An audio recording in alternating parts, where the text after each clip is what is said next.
Assalamualaikum warahmatullahi wabarakatuh. Waalaikumsalam warahmatullahi wabarakatuh. Selamat pagi semuanya. Bagaimana kabar kalian teman-teman? Alhamdulillah. Alhamdulillah. Luar biasa. Sehat, Bro.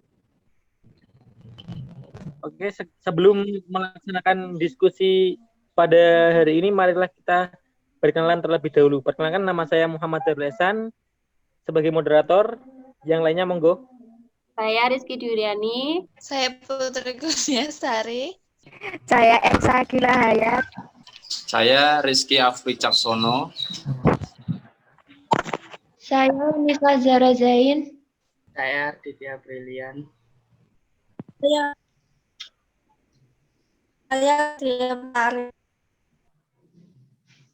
Saya ada Pak Ilyasa. Saya Muhammad Ridwan Nur.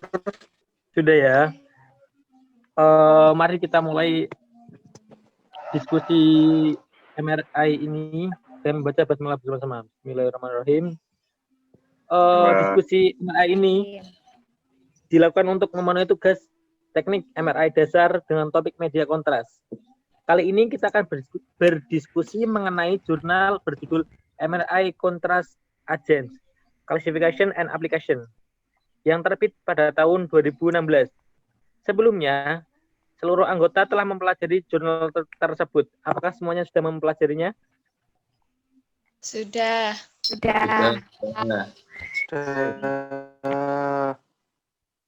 Oke, selanjutnya akan saya bacakan paparan singkat mengenai jurnal tersebut.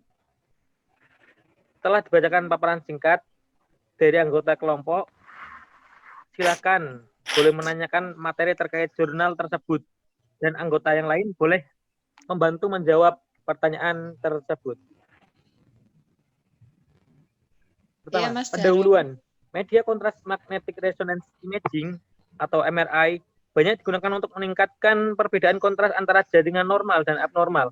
Pada tahun 1884, Carr dan kawan-kawan pertama kali membuktikan penggunaan senyawa gadolinium sebagai media kontras MRI intravaskular diagnostik. Media kontras magnetic resonance imaging atau MRI dikategorikan menurut fitur khusus berikut. 1. Komposisi kimia, termasuk ada atau tidaknya atom logam. 2. Rute administrasi. 3. Sifat magnet. 4. Berpengaruh pada citra resonansi magnetik. 5. Biodistribusi dan aplikasi pencitraan. Akibatnya ada variasi klinis implikasi, mekanisme kerja, keamanan, farmakokinetik, dan farmakodinamik media kontras ini. 2. Magnetic properties. Mayoritas media kontras MRI adalah kompleks gadolinium ion paramagnetik atau partikel magnet super paramagnetik. Dalam hal ini besi oksida. Media kontras paramagnetik biasanya terbuat dari dysprosium dengan susunan kimia Dy3+, gadolinium logam latanit atau dalam susunan kimianya Gd3+, atau mangan logam transisi, susunan kimianya Mn2+, dan memiliki sifat larut dalam air. 3. Komposisi kimia termasuk ada atau tidaknya atom logam. Media kontras MRI dapat dibagi menjadi 2 klasifikasi. Seperti yang disebutkan sebelumnya, kelompok pertama terdiri dari senyawa paramagnetik yang termasuk lantanit seperti gadolinium. Kelompok kedua terdiri dari elemen transisi seperti mangan dan besi. Terdapat 3 jenis gadolinium. Yang pertama, gadolinium ionik dan hidrofilik. Kompleks ionik dan hidrofilik termasuk gadolinium kelas 3 atau dietil N-triamin pentaasetat. Susunan kimianya Gd DTPA. Juga dikenal sebagai gadopentate demeglumin. Gd3 1470 tetraza cyclododecan NNNN tetraasetat. Gd-dota gadoterate 19 dan Gd3 poliaspartat. 2. Kelompok non-ionik dan hidrofilik. Selat hidrofilik non-ionik gadolinium 3 termasuk GD3 dietil N-triamin, pentaasetat bismetilamid. GD-DTPA BMA juga dikenal sebagai gadodiamid. Dan analog selat makrosiklik GD-DOTA di mana fungsi asam asetat digantikan oleh radikal 2-propanol. Susunan kimianya GD-HPDO3A juga dikenal sebagai gadoteridol. 3. Kompleks ionik dan lipofilik. Kelompok kompleks gadolinium lainnya termasuk GD-benzil oksimetil turunan dari dietil triamin pentaasetat dimetil glusamin salt. Susunan kimianya GD-bopta juga dikenal sebagai gadobenat dimeglumin dan GD-etoksibenzil dietil N-triamin pentaasetat. Susunan kimianya GD-EOB DTPA juga dikenal sebagai gadosetat. 4. Rute pemberian media kontras. Agen kontras MRI dapat diberikan secara intravena atau oral. Rute administrasi tergantung pada subjek yang diminati. 5. Efek pada citra. Agen kontras paramagnetik selain nyawa berbasis disprosium adalah agen positif dan mereka memberikan efek yang sama pada pencitraan T1 dan pencitraan T2. Agen kontras negatif mengurangi sinyal T2 dengan mempersingkat waktu relaksasi dari T2. 6. Biodistribusi dan pengaplikasian. Media kontras MRI mungkin dikategorikan menjadi 3 jenis, yaitu cairan ekstraseluler, kumpulan darah, dan agen spesifik target atau organ. Jumlah media kontras telah dikembangkan untuk membedakan patologi hati secara selektif. Agen ECF atau disebut dengan agen kontras intravena didistribusikan dalam ruang ekstraseluler. BPCAS juga dikenal sebagai agen kontras intravaskular. Tetap berada di ruang intravaskular lebih lama dan diekspresikan lebih lambat daripada ECF, sehingga menyediakan jendela waktu yang lebih lama untuk pencitraan pembuluh darah. 7. Kesimpulan. Agen kontras MRI pertama yang digunakan adalah ferric chloride pada tahun 1981. Selama 3 dekade terakhir, banyak agen kontras telah dikembangkan untuk digunakan dalam praktis klinis, dan beberapa dari mereka ditarik sebagai akibat dari masalah keamanan. Agen kontras MRI yang ditemukan hingga saat ini dapat diklasifikasikan ke dalam berbagai kelompok sesuai dengan jumlah kriteria, yaitu pada gambar, biodistribusi, dan aplikasi lebih lanjut.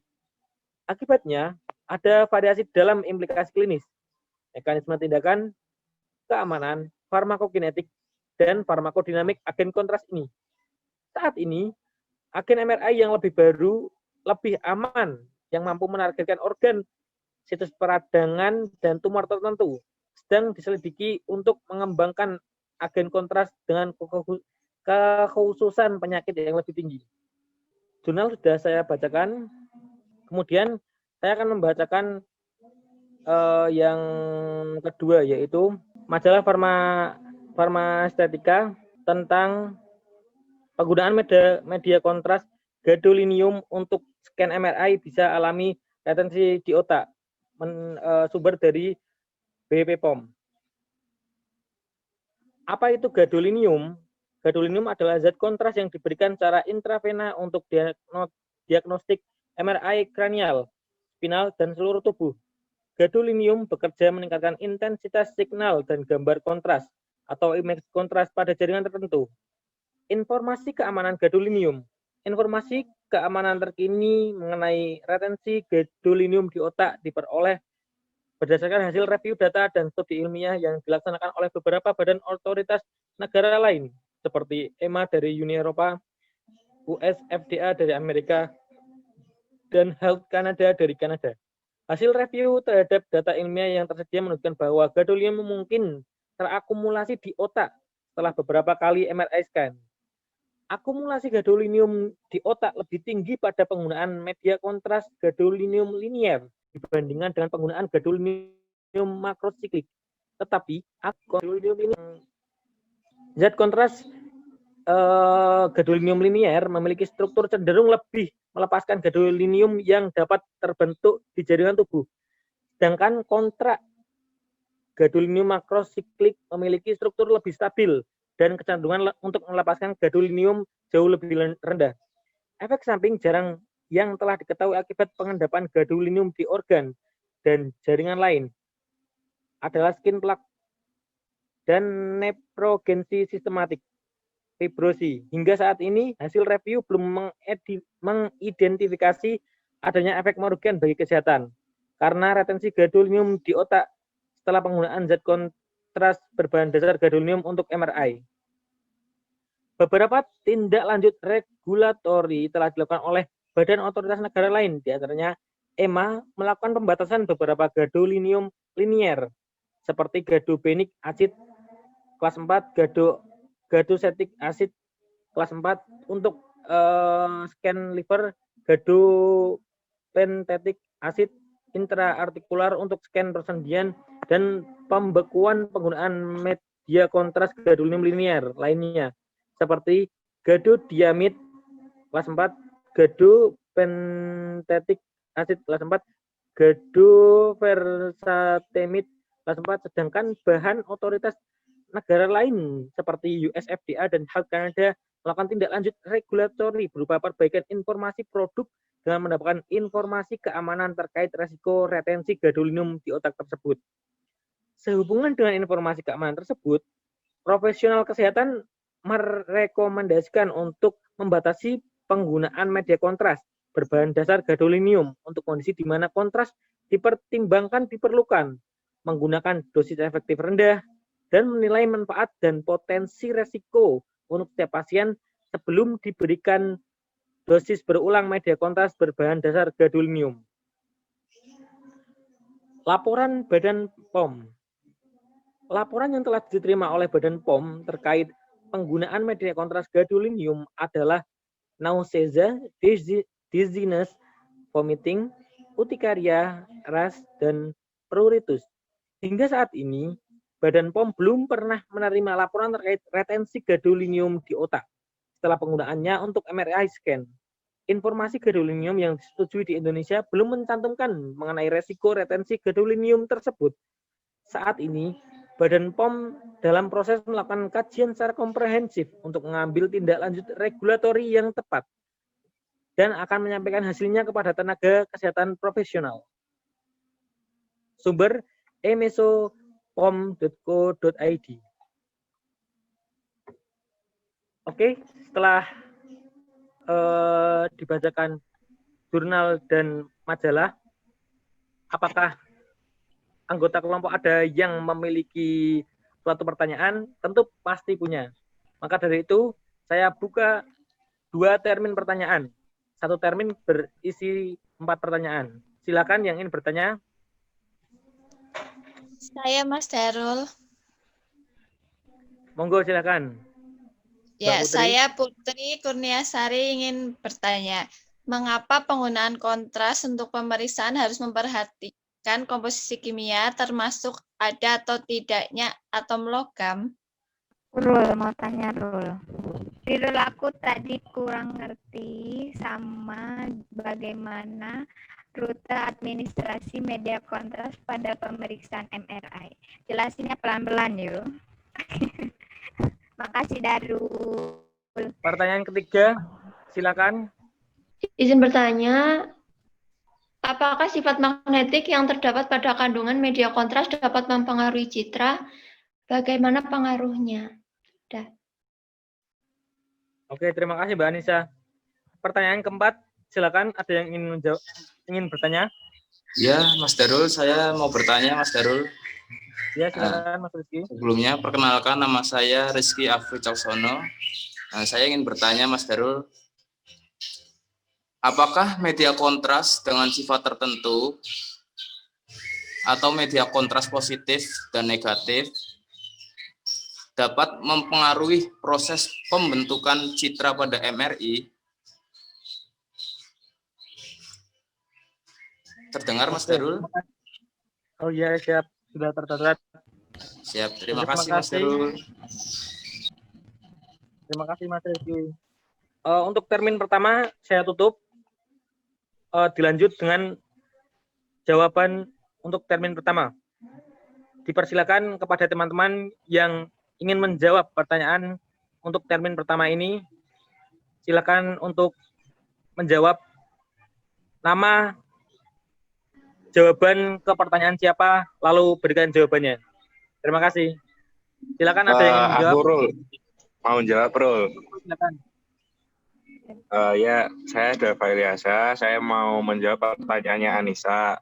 Dari literatur yang saya baca, atom logam yang paling umum dipilih yang digunakan dalam media kontras MRI adalah Ternate ion gadolinium 3 karena memiliki momen magnetik yang tinggi dan itu adalah ion yang paling stabil karena adanya elektron yang tidak berpasangan, seperti itu.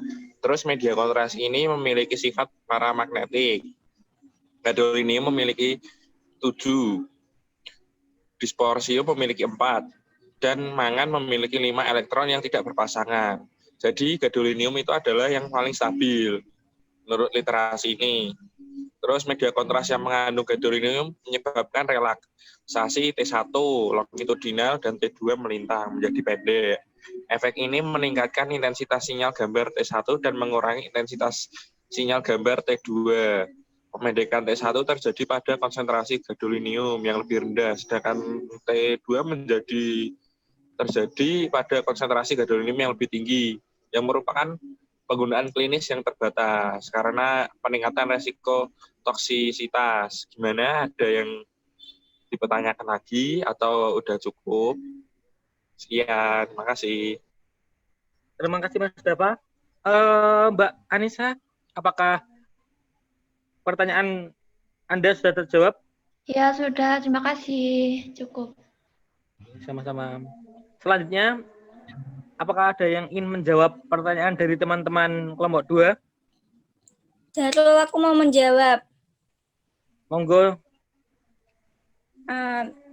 Tadi pertanyaan Putri kan mengapa penggunaan kontras untuk pemeriksaan harus memperhatikan komposisi kimia termasuk ada atau tidaknya atom logam. Jawaban saya, untuk mengurangi toksisitas ion logam, konsep selation telah diperkenalkan untuk menyiapkan media kontras berdasarkan ion logam. Teknik pembentukan kompleks selatit banyak digunakan. Efek samping beracun akut dan kronis yang diinduksi oleh ion logam serta agen selating sangat berkurang karena kompleksitas seperti disebutkan sebelumnya. Gadolinium digunakan sebagai ion gadolinium 3. Gadolinium 3 lemah terikat dengan protein serum dan mungkin terlantar oleh ligan. Garam lantanit umumnya terhidroksi menjadi hidroksida yang diambil oleh sistem retikuloendotelial atau RES dan menumpuk di dalam tubuh, terutama di hati, limpa, dan tulang, sehingga menyebabkan potensi toksisitas. Ion lantanit diekskresikan ke dalam urin dan feses, tidak seperti ion mangan yang hampir secara eksplosif diekskresikan oleh eliminasi gastrointestinal melalui rute biliari. Udah, bagaimana Mbak Putri? Terima kasih Saudara Sari atas jawabannya. Bagaimana Mbak Putri atas jawaban dari Mbak Sari? Apakah ada sanggahan atau sudah cukup? Cukup. Terima kasih Mbak Sari. Oke. Selanjutnya, apakah ada yang ingin menjawab lagi? Saya Rul. Ersa Rul mau menjawab. Monggo silakan Ersa. Izin menjawab pertanyaan dari Rizky Afifaksono. Yang pertanyaannya tadi itu,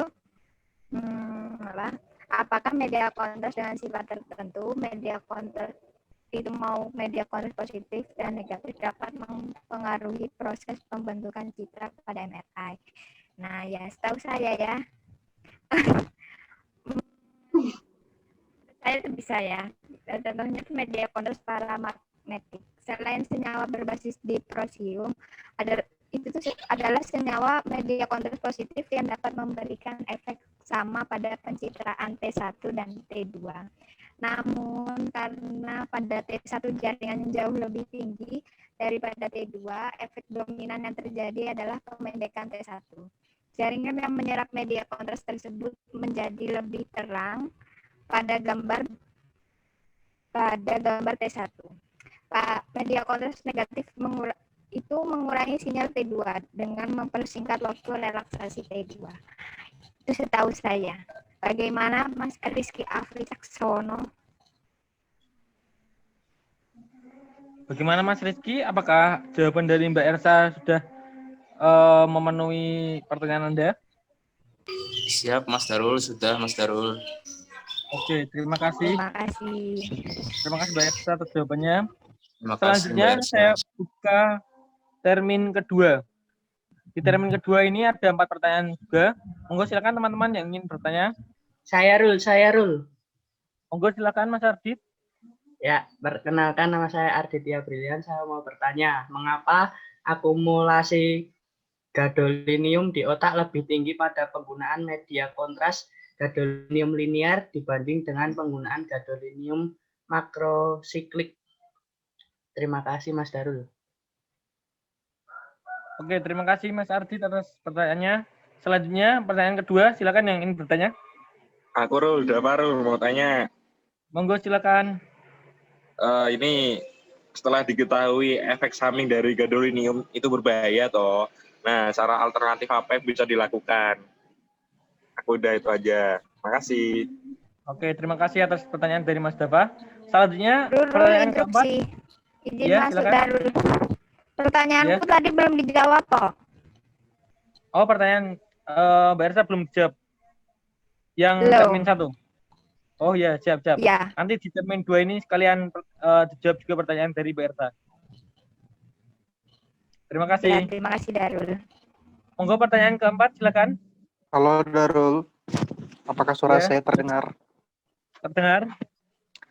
Izin bertanya ya teman-teman. Saya Ridwan.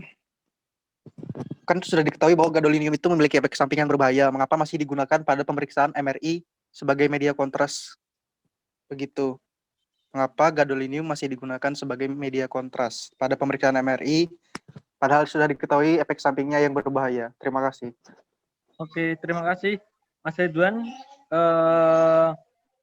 Pertanyaan untuk termin kedua sudah lengkap, G.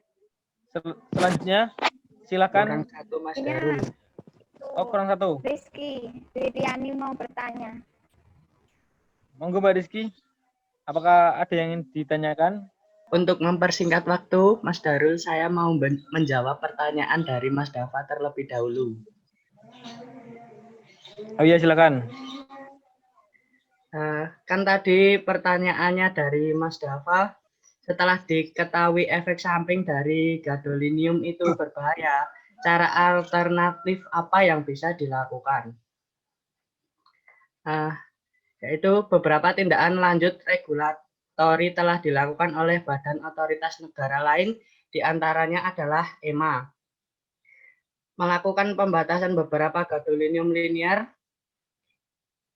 gadosetic acid untuk SCA liver. Selanjutnya gadopentetic acid atau intraartikular untuk scan persendian dan pembekuan penggunaan media kontras gadolinium linear lainnya. Yang selanjutnya gadopentetic acid. Selanjutnya gadoversatemid. Sedangkan badan otoritas negara lain seperti US FDA dan Health Canada melakukan tindak lanjut regulatori berupa perbaikan informasi produk dengan menambahkan informasi keamanan terkait resiko retensi gadolinium di otak tersebut.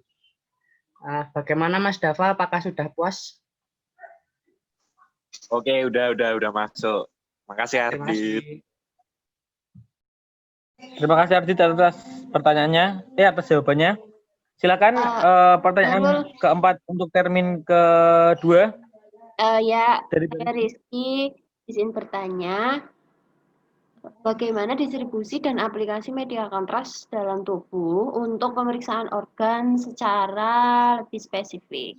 Terima kasih. Oke, terima kasih Mbak Rizky atas pertanyaannya. Silakan yang ingin menjawab pertanyaan, dipersilakan. Untuk pertanyaan Ersa dulu. Ya, Nggih. Monggo silakan Mbak saya Anissa. mencoba menjawab pertanyaan Ersa, apakah sifat magnetik yang terdapat bukan. Bagaimana rute administrasi media kontras pada pemeriksaan MRI? Setahu saya, media kontras MRI dapat diberikan secara intravena atau oral. Rute pemberian media kontras tergantung pada objek pemeriksaan.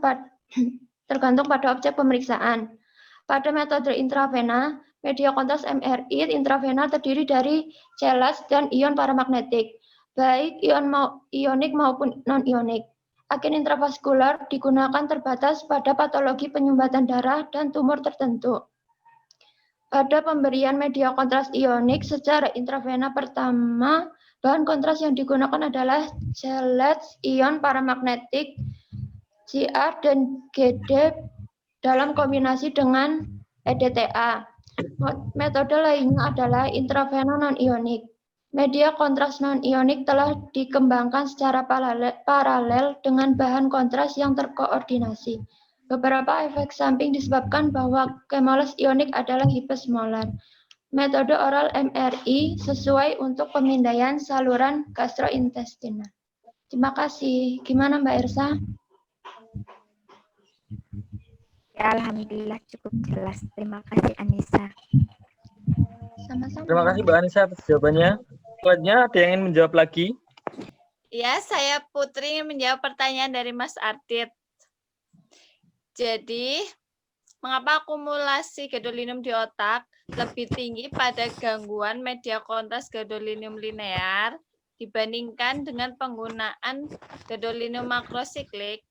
Yaitu zat kontras gadolinium linear memiliki struktur yang cenderung lebih melepaskan gadolinium yang dapat terbentuk dari jaringan tubuh. Sedangkan kontras gadolinium makrosiklik memiliki struktur lebih stabil dan kecenderungan untuk melepaskan gadoliniumnya lebih rendah.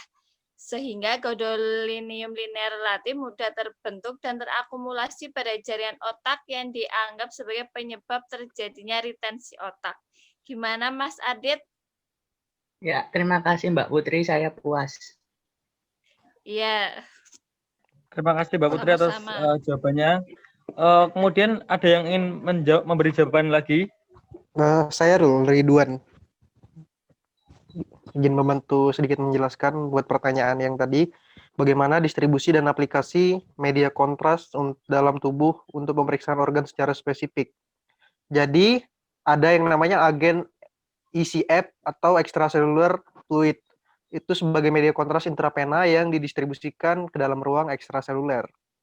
Media kontras ini digunakan untuk jangka waktu yang panjang dalam pencitraan hati untuk menghasilkan citra yang lebih baik.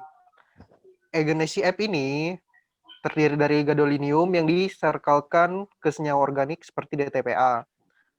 Ini juga penting nih untuk mempertimbangkan 3 parameter untuk mengoptimalkan pengembangan media kontras yang ditargetkan terhadap organ spesifik. Yang pertama, peningkatan efek penguatan karena bidang pemeriksaan yang tinggi dan sangat tinggi membutuhkan media kontras yang berbeda dibandingkan dengan bidang pemeriksaan rendah dan menengah. Yang kedua, distribusi selektif dalam tubuh karena media kontras perlu untuk mengakumulasi pelacak spesifik organ atau patologi di lokasi yang diperlukan untuk mencapai konsentrasi lokal yang tinggi. Yang ketiga, senyawa memiliki peningkatan toleransi, meskipun toleransi senyawa yang sudah sangat baik. Ini berarti senyawa harus inert secara kimia dan secara biologis. Dan juga harus benar-benar dihilangkan dari tubuh. Begitu. Semoga dapat dipahami penjelasannya. Oke, Oke, terima kasih Ridwan. Terima kasih Ridwan atas jawabannya. Monggo silakan ada yang mau menjawab lagi. Aku mau menjawab, Rul. Monggo silakan Mbak Kiki. Tadi pertanyaannya, mengapa pada pemeriksaan MRI digunakan media kontras gadolinium, padahal sudah diketahui bahwa media kontras tersebut memiliki efek yang berbahaya. Sebelumnya, mayoritas media kontras, baik kompleks ion paramagnetik atau superparamagnetik, partikel magnetik mengandung unsur lantanida seperti gadolinium, Gd3+, atau mangan logam transisi, atau Mn12. Nah, elemen tersebut mempersingkat waktu relaksasi T1 dan T2, sehingga menyebabkan peningkatan intensitas sinyal pada gambar T1 atau berkurang intensitas sinyal pada gambar T2. Nah, superparamagnetik adalah media kontras positif yang dapat mempersingkat T1, sehingga bagian yang disempurnakan tampak cerah pada pembuatan gambar T1. Kemudian dysprosium, agen superparamagnetik, dan agen ferromagnetik adalah media kontras negatif. Nah, bagian yang ditingkatkan tampak lebih gelap pada gambar T2. Jadi secara umum, media kontras ini dapat membantu kejelasan gambar pada saat dia T1 dengan mempersingkat T1 tersebut. Dan pada agen superparamagnetik dan agen ferromagnetik itu bagian yang ditingkatkan tampak lebih gelap pada gambaran T2, sehingga akan memudahkan patologi terlihat seperti itu. Apakah semua pertanyaan sudah mendapatkan jawabannya? Sudah Mas Darul, saya mengerti. Terima kasih. Oke, terima kasih. Apakah ada pertanyaan yang belum dijawab? Sudah ya? Sudah. Sudah semua. Terima kasih teman-teman.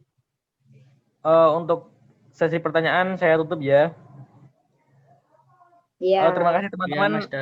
Diskusi MRI, diskusi teknik MRI dasar dengan tema kontras media pada MRI. Kita tutup dengan bacaan alhamdulillah bersama-sama.